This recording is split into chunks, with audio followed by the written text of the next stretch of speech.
So, today we are finally going ahead with the book, The Art of Hunting Humans, which is not about hunting humans per se, but it is about communicating essentially and also understanding human beings, which I think in general is a very, very, very important skill, because you're probably, whatever you're doing in your job life, whatever you're doing in your private life, whatever you do, you're probably always going to have something to do with other human beings. And so it just makes sense to understand them, and also it is a good thing to just understand yourself a bit more from time to time. But yeah, so we're gonna go ahead, I hope, because I don't know, the last time I've recorded this was quite some time back. But yeah, an Asian and essential feature. It is important to note that hidden associations or simply inner shortcuts are not all bad. In fact, many are necessary because they allow humans to react quickly to things and situations without expecting much cerebral energy, which is brain energy.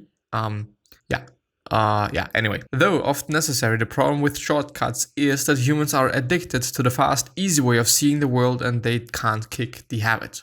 The human brain assigns meanings to the stuff, not just often, but always, so that is not just a lion, it is a predator and danger at all at once. Yeah. It's true that analyzing a situation objectively is difficult and energy intensive for humans in modern times, though analysis at least avoids wrong conclusions such as: he refused to wash the dishes today, so he doesn't love me.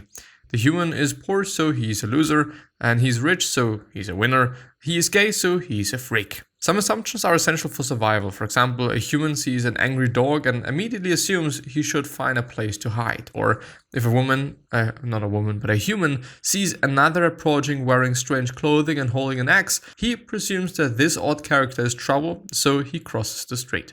Humans make assumptions based on their experiences, which, when fleeing from a lion or an axe-wielding weirdo, is a sound life-preserving strategy. Yes, it really is, I'm not gonna lie. However, very few humans are cognizant of the assumptions they make, and only awareness will enable them to ask questions such as: is wealth really an indication of intelligence, or is washing the dishes a proxy for love? Humans make so many incorrect assumptions that they are not even aware of. Assumptions often lead some humans to conclude that kindness is weakness and brutality is power. A want is a need, and something that is common is normal, which then becomes the right thing to do. Some humans even directly link uncertainty with danger. Most can see that all these associations can be both right and also wrong. And by not jumping to conclusions, you can uncover the truth. One of the most intriguing and misleading conclusions humans come to is that ranting and raving and trying to impose one's will on others is a sign of power. Most often, though, in a group of humans, the one who makes the most noise is the weakest and the one who feels most vulnerable. Which I don't know, and by the way, a little bit strange, yes, that I'm not wearing anything today. At least I'm not wearing a top, but a hat and also pants if you just are interested. But the thing is, I don't know, I, in general, don't like generalizations. And yes, this as well is a generalization, so it is kind of meta. But yeah, I don't know if you can actually say okay, the loudest is always going to be the one that's the weakest or the most vulnerable or whatever. Doesn't necessarily have to be the case, really not. But I do think that of course, there is going to be some quote-unquote rules. There is going to be some assumptions, some things that are generally the truth.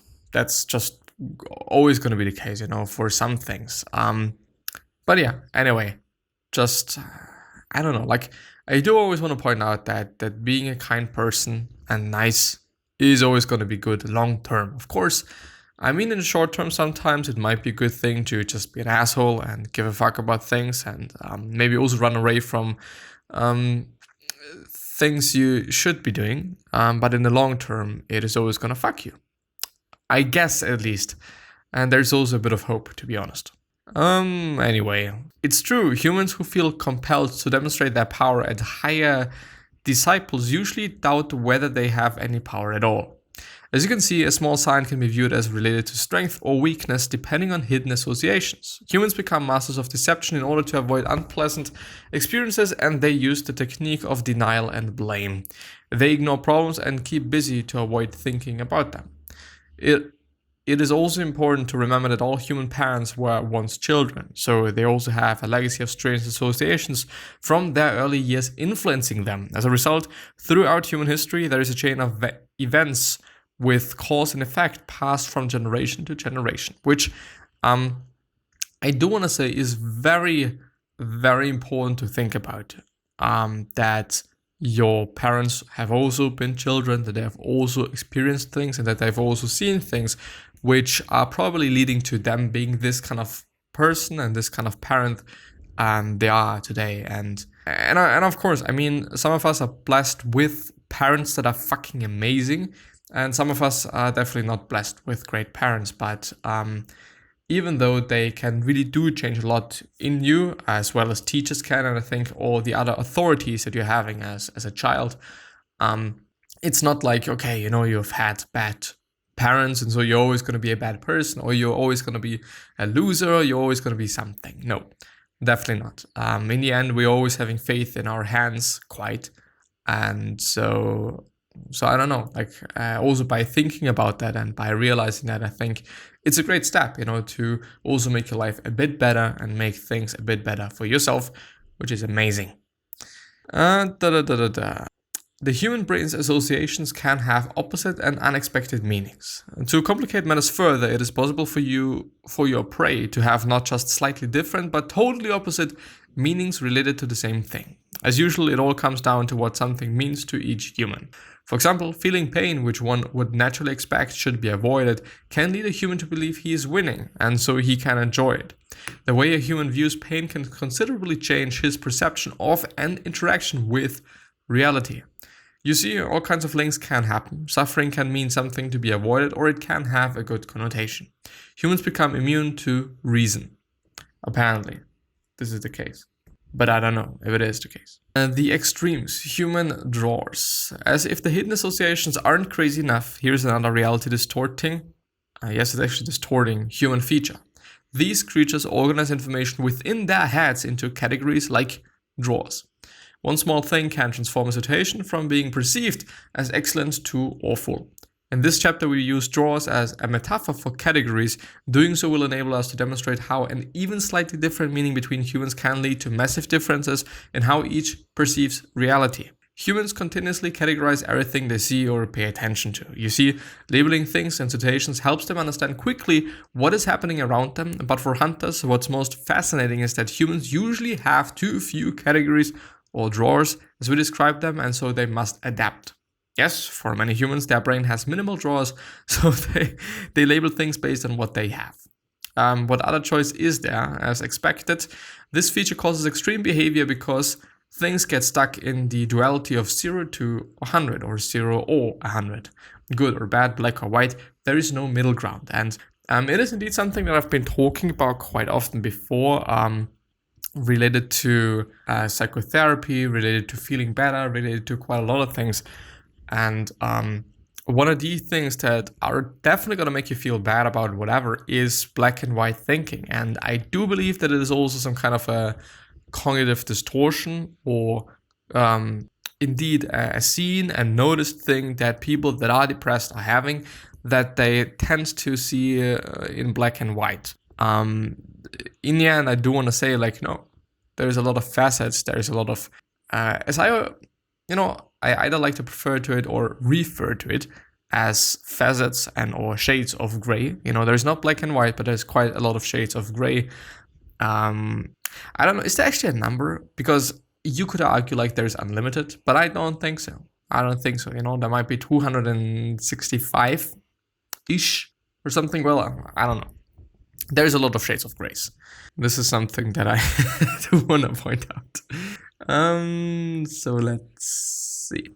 For example, if a human had just two drawers, black and white, he would have no choice but to place any color he sees in one of them. So anything that isn't entirely white may be interpreted as black. How does this all work in practical terms? Well, as mentioned, most humans have too few drawers, so they label everything as either winner or loser.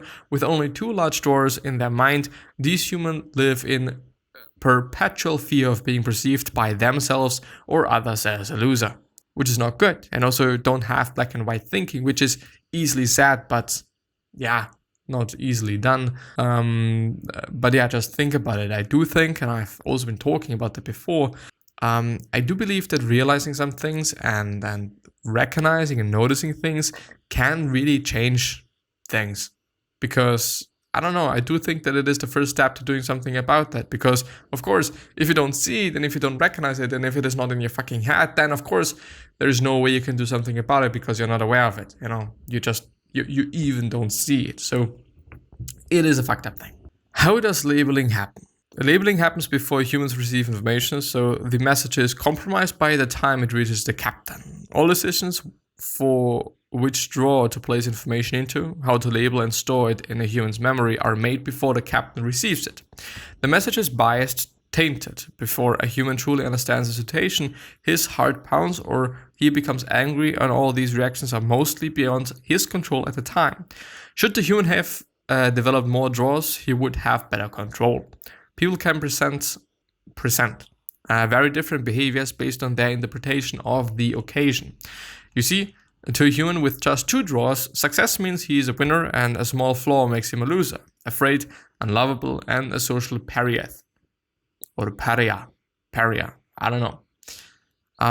One drawer holds many meanings. You wouldn't believe how often outwardly successful humans become disproportionately devastated by small setbacks, which I kind of believe in. But I don't know, like it is difficult to tell and say that it is only due to this one quote unquote disorder or this one thing that you have too few drawers.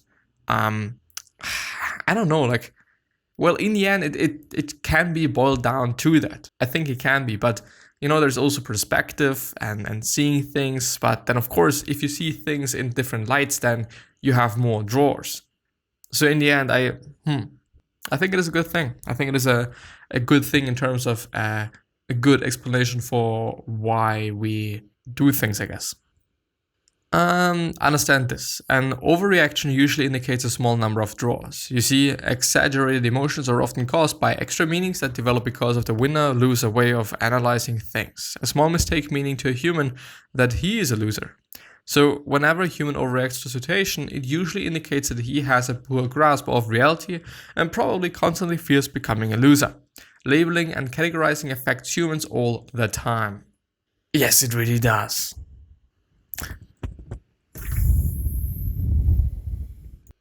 Labeling and categorizing affects humans all the time. Humans continuously use small clues to reach far bigger conclusions. Tip: if a human relies on small clues, you can fabricate them and let him reach the big conclusion that you want. You can create a whole new image of yourself based on minor details that are easy to arrange. So, can you fabricate small conclusions forming clues to enthrall and intimidate a human? You bet. Understand that if a human is extremely upset after a small mistake, it is usually because in his mind he has jumped from the winner to loser draw. Humans ignore problems using the weak captain strategies of blame and denial. Yes, these animals often deny reality because accepting they are a loser in one aspect of their life is too painful. To them, being a failure in one thing and an achiever in another isn't possible.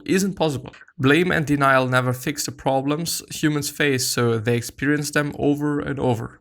It is a never-ending cycle, which is a cycle of fucked up shit, I'm not gonna lie. Well, yeah, I think I can also go through the 8th, I guess, chapter, I don't actually know. The brain's puppets, emotions and desires, the mechanism. The Asian brain, which developed several thousand years ago and doesn't understand modern life or technology, calls the shots. And without question, humans follow orders. So if the brain instructs to be scared, angry, or anything else, the puppet obediently follows its wise central system. Yeah. When a messenger or brain detects a potentially threatening pattern, it switches to war mode. The human, though, might only be preparing for a class presentation. Emotions play a crucial role in how humans behave, and humans are hardly able to question them. And of course, the brain's signals, so emotions, are not always right. Confront a human with the fact that his brain has been training him, and at a much larger scale, 24 hours a day since birth, he will probably enter into what we call a denial mode. Humans struggle enormously to understand that what they feel is not necessarily right, wrong, or in fact, anything at all. It is merely good or bad stuff that their central system used to train and guide them. So, just like Fido, most humans have limited self-understanding. They're their brain's puppets. The previous examples show that brain uses a human's emotions to guide him to do what it believes is best. From avoiding pain to seeking pleasure and feeling good about it. The truth is that the human brain applies the same technique as a dog trainer. It reinforces good stuff with pleasure and the bad with pain. And as one can expect, pain can be extremely persuasive. The human brain, though, was designed thousands of years ago to or for animals clinching to survival in the jungle. Consequently, it still reinforces unnecessary behaviors, overeating, sugar or fat, for example. The essential thing to remember is that a human's brain has been training him since birth, so most humans, like obedient dogs, are unaware of why they like some things and dislike others. The human brain, so the messenger, creates reality with some editing based on what it wants the captain to see, quite. The brain, training him like a puppet, also decides when to send a human pleasant or unpleasant messages. And that is a lot of control. One could say it's about time the captain stopped trusting his messenger so much and started asking questions. Desires too can be misleading. Humans most often don't fully understand their desires and just follow what their brains think they need. Humans don't question or understand their desires. The human brain implants desires to get what it feels is needed. Humans are often just puppets, ? Humans rarely question assumptions that translate into desires and emotions they feel too real. Hidden competition happens more than humans imagine, like between males of the same tribe. The mate and father of a female, for example, competing for dominance of the house and family. Often you can see hidden competition disguised in weird discussions and small actions. Can you see how competition is far more prevalent in human behavior than they can recognize, and how it affects humans' emotions and desires at a much deeper level than they know? Humans are complicated animals, aren't they? Their ridiculous hidden associations can create not just emotions, but also desires to instruct them to do what their brains believe they should. And humans can make minor and major decisions about their careers, marriages, etc., while unaware of the real reasons why. Humans lack of an outsider's point of view.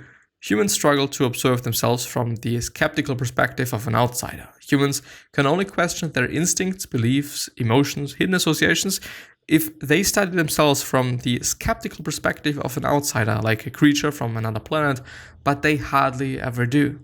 Can you imagine a human about to lose his temper and then asking, why am I nervous? What does this situation mean to me? Should I feel this way? What can I learn from my nervousness? What does this desire mean to me? And what I am really looking for here? Am I trying to escape from something? Actually, amazing questions, amazing questions, and I don't want to repeat them again. Why am I nervous? So when it is about being nervous, it could also be, why am I angry? Why am I hungry? Why am I whatever? Why am I nervous? What does this situation mean to me? Well, let's actually go through it with hunger. Why am I hungry? What does this situation mean to me? Should I feel this way? So should I feel hungry? What can I learn from my hungerness, What does this desire mean to me? What does this feeling of hunger mean to me? Does it really mean that I should be eating something? Or does it mean that something is wrong? Or is it actually not about hunger, but it is thirst, since we are probably, or just apparently, not probably, but apparently not really able to distinguish between hunger and thirst, as I've heard and read and whatnot. Apparently, I don't know. What am I really looking for here? What is really the thing? Am I really hungry, or isn't it thirst, or just haven't I eaten enough? Should I eat more? And all of these things. So whatever it is all about, by the way, the last one, am I trying to escape from something? Is this hunger? Is this quote unquote binge eating? If it is, is this eating habit? Because maybe you're just hungry because it is a certain point of time in a day. Is this just, I don't know, am I trying to escape something? Am I trying to eat down my feelings? Am I trying to just do something? Really something to think about. Can you imagine a human questioning his emotions or desires this way? No, right? It is beyond most humans' capacity to study their emotions skeptically, as if from outside their bodies. Imagine a human who has never left his country. He would find it nearly impossible to question his culture, rituals, so weddings, funerals, human greetings, etc. Expected social behaviors, social structures, and religious beliefs. For this human, given that he has known no other life, everything seems natural and as it should be. So how could he possibly feel otherwise?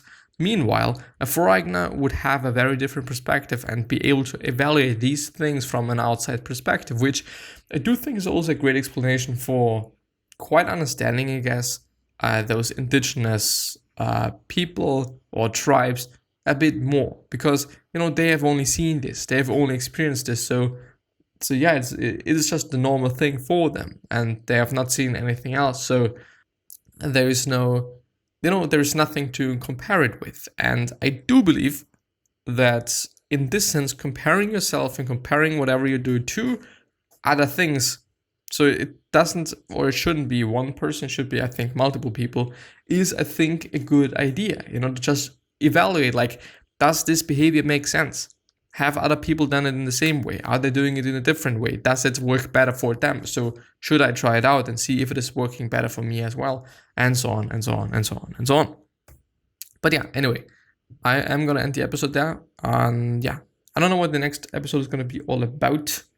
I don't know what I'm going to do. But yeah, I wish you the best health, of happiness, and also success, and also hope that you're going to remind yourself and you're going to be remembered, which basically means your legacy, and basically means just being a nice person and then being remembered as a nice person, which is a pretty fucking cool thing. 3 other questions that I have for you are: why are you here? What are you trying to change? And what is bothering you the most? These 3 questions are hopefully going to show you your purpose and maybe even a business idea. And I think, once again, said it twice. Anyway, 3 other things to think about is: why are you here? What are you trying to change? And what's bothering you the most? These 3 questions hopefully going to show you your purpose. Have I said it twice? 3 times now? Well, anyway, the thing is, I'm going to see you. I at least hope. And have a nice day. And yeah, one last question that I have for you is: what could you essentially say to another person that is indeed going to change their life? Because I totally believe from the bottom of my heart that we all can say something that is indeed going to change somebody's life. So think about that. Realize that, keep that in mind, and yeah, I'm gonna see you the next time. Bye bye.